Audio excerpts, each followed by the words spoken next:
দাড়িভিট কাণ্ডে এবারে এফআইআর দায়ের করলো এনআইএ।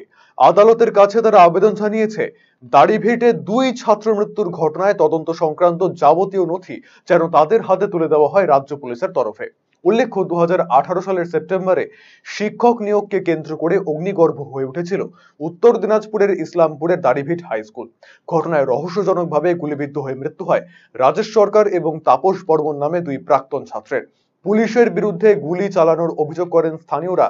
এই ঘটনায় প্রথমে সিআইডি তদন্তের নির্দেশ দেয় কলকাতা হাইকোর্ট, যদিও সিবিআই তদন্তের দাবিতে অনড় 2 ছাত্রের পরিবার তাদের মৃতদেহ বাড়ির পাশেই সমাধিস্থ করে। কেটে গিয়েছে দীর্ঘ সময়। মামলা চলাকালীন 2023 সালের মে মাসে সেই মামলাতেই বিচারপতি রাজাশেখর মান্থা এনআইএ তদন্তের নির্দেশ দিয়েছিলেন। ডিভিশন বেঞ্চও সেই রায় হস্তক্ষেপ করেনি। তারপর প্রায় 1 বছর কেটে গেলেও নথি এনআইএ কে হস্তান্তর না করার অভিযোগ উঠেছে সিআইডির বিরুদ্ধে। এবারে মামলা এগিয়ে নিয়ে যাওয়ার জন্য পূর্বের তদন্তের যাবতীয় নথিপত্র হাতে পেতে চাইছে এনআইএর তদন্তকারীরা।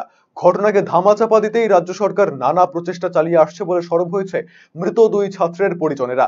এমনকি রাজ্য সরকার ইচ্ছে করেই তদন্তে অসহযোগিতা করছে বলে অভিযোগ জানিয়েছেন পরিবারের সদস্যরা, যদিও দেরি হলেও ন্যায় বিচার পাওয়ার ব্যাপারে আশাবাদী তারা।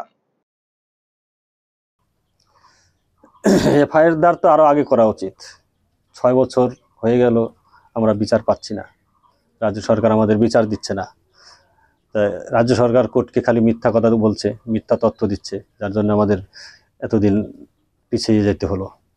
তাই ব্যাপার হলো রাজ্য সরকার আমাদের যে ক্ষতিটা করেছে তার থেকে বেশি ক্ষতি করছে বিচার ব্যবস্থাকে, কোর্টকে।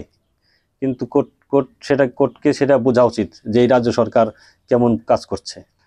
সম্পূর্ণ দোষারোপ তো রাজ্য সরকারের উপরেই করছি। কেন উনি পুলিশ মন্ত্রী, উনার পুলিশ গুলি করেছে, আমার তো মনে হয় ওনার নির্দেশেই গুলিটা হয়েছে।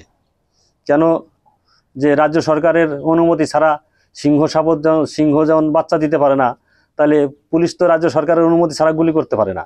আমার তো মনে হয় যে রাজ্য সরকার অনুমতি দিছে যে গুলি করো ওখানে, তার জন্যই গুলি করছে। আমরা তো বিচারের আশায় আছি, যে আমরা সবসময় আশা করি যে বিচারটা পাবো। এখন হয়তো সময় লাগবে, একটু দেরি হবে, এটাই হলো ব্যাপার।